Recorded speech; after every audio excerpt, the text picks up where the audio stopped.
الكريم أما بعد فأعوذ بالله من الشيطان الرجيم بسم الله الرحمن الرحيم شهر رمضان الذي أنزل فيه القرآن هدى للناس وبينات من الهدى والفرقان وقال النبي صلى الله عليه وسلم من صام رمضان ایمانا و احتسابا غفر له ما تقدم من ذنبه ومن قام رمضان ایمانا و احتسابا غفر له ما تقدم من ذنبه او کما قال رسول اللہ صلی اللہ علیہ وسلم۔ گرامی قدر سامعین، رمضان مبارک کا مہینہ چل رہا ہے اور کل اس کا پہلا عشرہ مکمل ہو جائے گا۔ پہلے عشرے کے بارے میں حدیث شریف میں وارد ہے کہ رمضان شریف کا پہلا عشرہ رحمت کا عشرہ ہے۔ اللہ تعالیٰ سے دعا ہے کہ اللہ تعالیٰ اس عشرے کی برکت سے ہماری اوپر رحم فرمائے، ہمارے حال پر اپنا خاص فضل و کرم فرمائے۔ رمضان شریف کا مہینہ بہت ہی خصوصیات والا مہینہ ہے اور اس کی کئی امتیازی خصوصیات قرآن مجید میں اور احادیث میں ارشاد ہوئی ہیں۔ قرآن مجید کی ایک آیت کریمہ کا ایک جملہ میں نے آپ کے سامنے تلاوت کیا ہے۔ اللہ تعالیٰ ارشاد فرماتے ہیں کہ شہر رمضان الذی انزل فیہ القرآن، کہ رمضان کا مہینہ وہ مبارک مہینہ ہے کہ جس میں قرآن نازل کیا گیا ہے۔ اور حدیث شریف میں سرور دو عالم صلی اللہ علیہ وسلم نے فرمایا کہ حضرت ابراہیم علیہ السلام کی پر جو صحیفے نازل کیے گئے وہ رمضان شریف کی پہلی رات کو نازل کیے گئے، اور تورات حضرت موسیٰ علیہ السلام کو 6 رمضان کو عطا کی گئی، اور انجیل حضرت عیسیٰ علیہ السلام کو 13 رمضان کو عطا کی گئی۔ اور قرآن مجید کا نزول چونکہ 2 طرح سے ہے، ایک نزول تو یک بارگی ہے، ایک ہی دفعہ سارے کا سارا مکمل قرآن، اور یہ نزول ہوا ہے لوح محفوظ سے آسمان دنیا پر، اور یہ ایک ہی دفعہ ہوا ہے، ایک ہی رات میں سارا قرآن نازل کر دیا گیا۔ اور روایت میں آتا ہے حدیث شریف میں کہ یہ رات بھی رمضان کی رات ہے۔ قرآن مجید کے اندر بھی ذکر ہے اِنَّا أَنزَلْنَاهُ فِي لَيْلَةِ الْقَدْرِ، کہ ہم نے شب قدر میں اتارا ہے۔ اور دوسرا جو نزول ہوا ہے وہ آسمان دنیا سے سرکار دو عالم صلی اللہ علیہ وسلم کے دل مبارک پر ہوا ہے، اور یہ اکٹھا نہیں ہوا، تھوڑا تھوڑا کر کے ہوا ہے، اور یہ تقریباً 23 سال کی مدت کے اندر تھوڑا تھوڑا کر کے مکمل ہوا ہے۔ آپ سب حضرات جانتے ہوں گے سب سے پہلی وحی 5 آیات پر مشتمل تھی، اقرأ بسم ربک الذی خلق۔ اور یہ جو پہلی وحی نازل ہوئی ہے تو یہ پہلی وحی حدیث شریف میں آتا ہے کہ 24ویں رمضان کو نازل ہوئی ہے، یعنی یہ بھی رمضان ہی میں اس کا آغاز ہوا ہے۔ قرآن مجید کا نزول کا آغاز جو حضور صلی اللہ علیہ وسلم پر ہوا ہے اور کئی سال چلتا رہا، اس کا جو آغاز ہے وہ بھی رمضان شریف کے مہینے میں ہوا ہے۔ تو رمضان شریف کے مہینے میں کوئی خاص اللہ تعالیٰ کی تجلیات ایسی نازل ہوتی ہیں کہ اللہ تعالیٰ نے اپنی کتابوں کے نزول کے لیے اسی ماہ مقدس کا انتخاب فرمایا ہے۔ کسی بھی پیغمبر پر اللہ تعالیٰ نے کتاب نازل فرمائی اور کسی بھی پیغمبر پر اللہ تعالیٰ نے صحیفے نازل فرمائے، تو اللہ تعالیٰ نے اس مہینے کی کسی تاریخ کو منتخب فرمایا ہے، اور یہ بہت بڑی خصوصیت ہے رمضان شریف کی۔ اسی وجہ سے ہم دیکھتے ہیں کہ رمضان شریف کا مہینہ شروع ہوتا ہے تو ہر طرف قرآن مجید کی صدائیں آنا شروع ہو جاتی ہیں، مساجد بھر جاتی ہیں، مسجدوں کے اندر تراویح کی نماز کے اندر، چھوٹی چھوٹی مسجدوں کے اندر، دیہاتوں کے اندر بھی قرآن مجید الحمد سے والناس تک سنایا جا رہا ہے اور سنا جا رہا ہے۔ اور نماز کے علاوہ بھی تلاوت کرنے والوں کی کثرت ہو جاتی ہے، یعنی جتنی تلاوت قرآن مجید کی رمضان شریف کے مہینے میں ہوتی ہے اور مسلمان کرتے ہیں، عام مہینوں کے اندر اتنی کثرت سے تلاوت نہیں ہوتی۔ کرنی چاہیے، اور مہینوں کے اندر بھی ہمیں کرنی چاہیے، لیکن اگر تناسب دیکھا جائے تو رمضان شریف کے مہینے کے اندر بہت کثرت کے ساتھ تلاوت کی جاتی ہے۔ خود حضور نبی کریم صلی اللہ علیہ وسلم کا معمول مبارک یہ تھا کہ رمضان شریف تک جتنا قرآن مجید کا حصہ نازل ہو چکا ہوتا تھا، جبریل امین تشریف لاتے تھے اور وہ سارا حصہ آپ صلی اللہ علیہ وسلم کے سامنے پڑھتے تھے، اور آپ صلی اللہ علیہ وسلم جبریل امین کو وہ سارا پڑھ کر سناتے تھے۔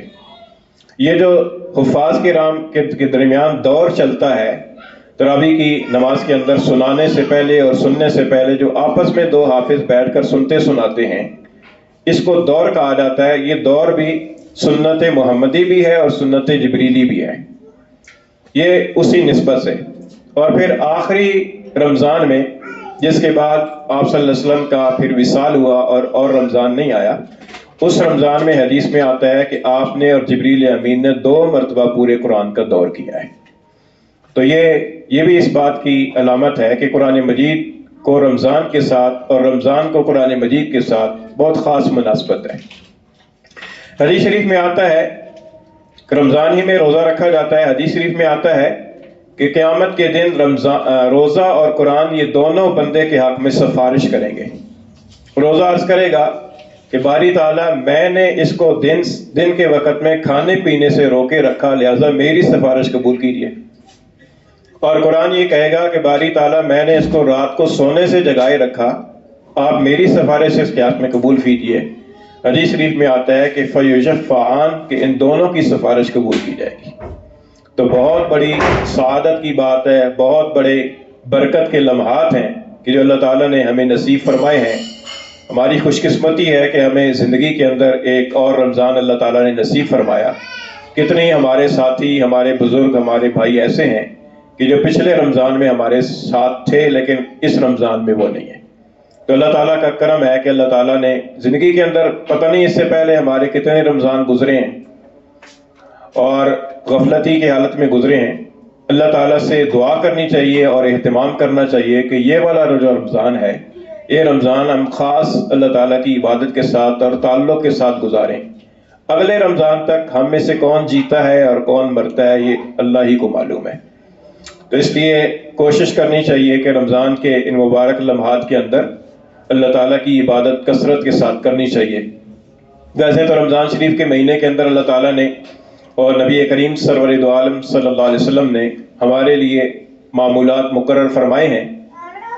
ایک معمول تو روزے کا ہے، اور روزہ جو ہے نا وہ دن بھر رکھا جاتا ہے، اور یہ اللہ تعالیٰ کا فضل و کرم ہے کہ ہم نالائق یا ناچیز یا کمزور بندوں کی پر اللہ تعالیٰ نے کرم فرمایا ہے کہ رمضان شریف میں ایک ایسی عبادت کو فرض فرما دیا ہے کہ جس عبادت کے اندر آدمی ہمہ وقت مصروف رہتا ہے، چاہے وہ تجارت کر رہا ہے، چاہے وہ ملازمت کر رہا ہے، چاہے وہ سویا ہوا ہے، چاہے وہ بیٹھا ہوا ہے، چاہے وہ گھر کے کام کاج میں لگا ہوا ہے، لیکن عبادت چل رہی ہے۔ ظاہر ہے کہ روزے کی عبادت چل رہی ہے، صبح صادق سے لے کر شام تک سارا دن عبادت کے ساتھ گزر رہا ہے، آدمی اپنے کام کاج بھی کر رہا ہے۔ اللہ تعالیٰ نے ایک ایسی عبادت مقرر فرما دی ہے کہ اس عبادت کے لیے اپنی مصروفیات کو چھوڑنا نہیں پڑتا، مصروفیات کے ساتھ ساتھ بھی وہ عبادت چلتی رہتی ہے۔ اور اگر ایسی کوئی عبادت مقرر کی جاتی جیسے نماز ہے کہ جس کے لیے اپنے کاموں کو چھوڑ کر کچھ وقت کے لیے اور لمحات کو فارغ کر کے آنا پڑتا ہے، تو بہت ممکن ہے کہ ہم کمزور لوگ اس عبادت کو انجام اس طریقے سے نہ دیتے۔ یہ اللہ تعالیٰ نے کرم فرمایا کہ ایک ایسی عبادت ہمیں عطا فرما دی ہے، فرض فرما دی ہے کہ جو عبادت بھی ہوتی رہتی ہے اور آدمی کو کوئی اپنے لیے کوئی خاص وقت بھی نکالنا نہیں پڑتا۔ تو یہ ایک عبادت ہے، یہ روزہ فرض درجے کی عبادت ہے۔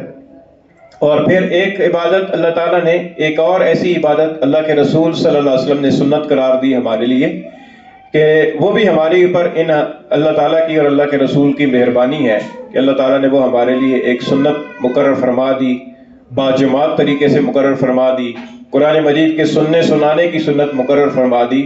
ورنہ اگر وہ نہ ہوتی اور آزادی ہوتی کہ اپنی مرضی سے انفرادی طور پر نوافل پڑھے جائیں، تو پھر بہت ساری کمزور طبیعتیں ایسی ہیں کہ جب وہ نوافل نہ پڑھتی اور رات کا وقت جو ہے نا غفلت میں ہو جاتا۔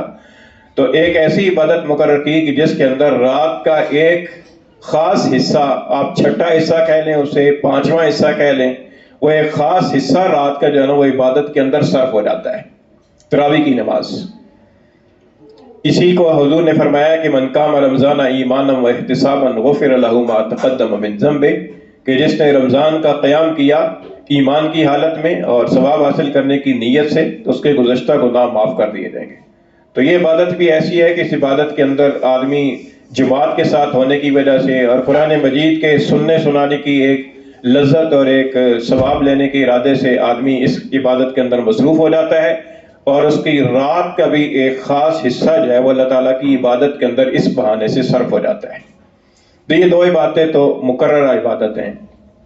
ان عبادات کے علاوہ حضور اقدس صلی اللہ علیہ وسلم نے امت کو تلقین فرمائی ہے کہ رمضان شریف کے مہینے کے اندر 4 کاموں کی کثرت کرنی چاہیے۔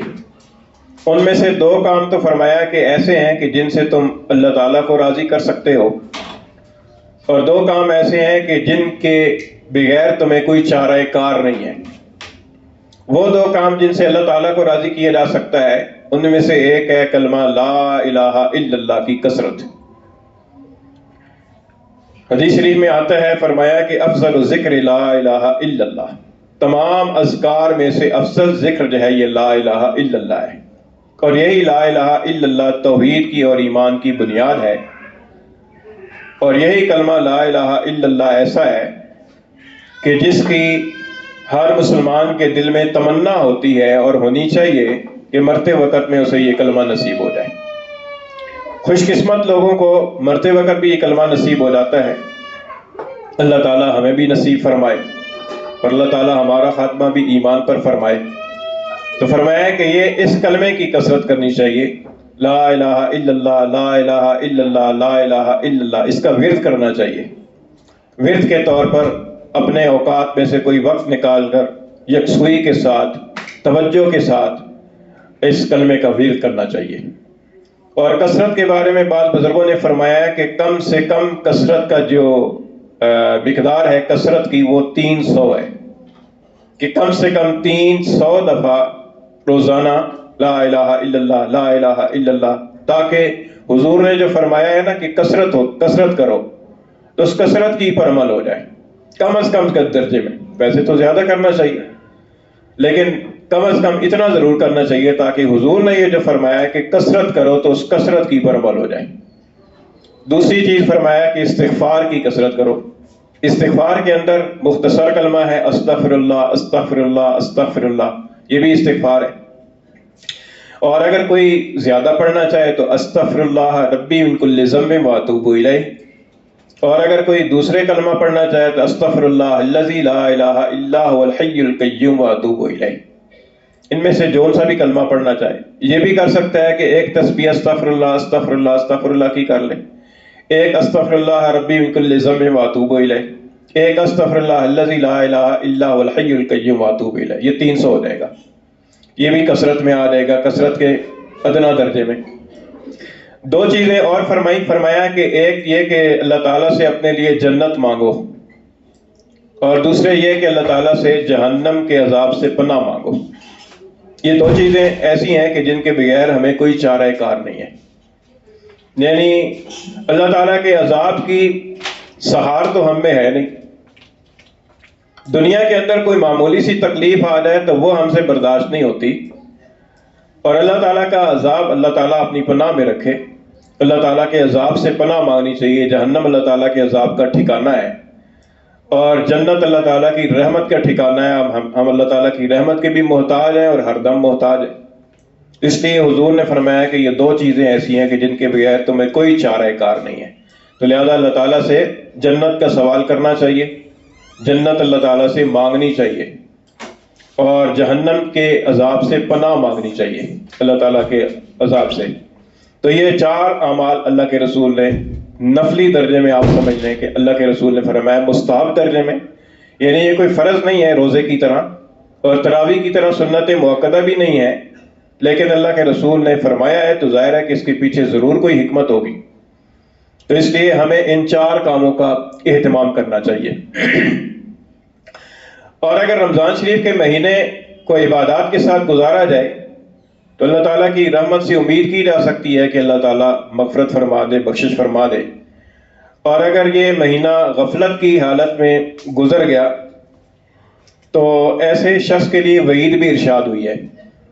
حدیث شریف میں آتا ہے کہ حضور اقدس صلی اللہ علیہ وسلم نے فرمایا کہ ذلیل و خوار ہو جائے وہ شخص کہ جس کے سامنے میرا تذکرہ ہو اور وہ مجھ پر درود نہ بھیجے صلی اللہ علیہ وسلم۔ اور حضور نے فرمایا کہ ذلیل و خوار ہو جائے وہ شخص کہ جس کو رمضان کا مہینہ ملا اور پھر بھی وہ اپنی بخشش نہ کرا سکا۔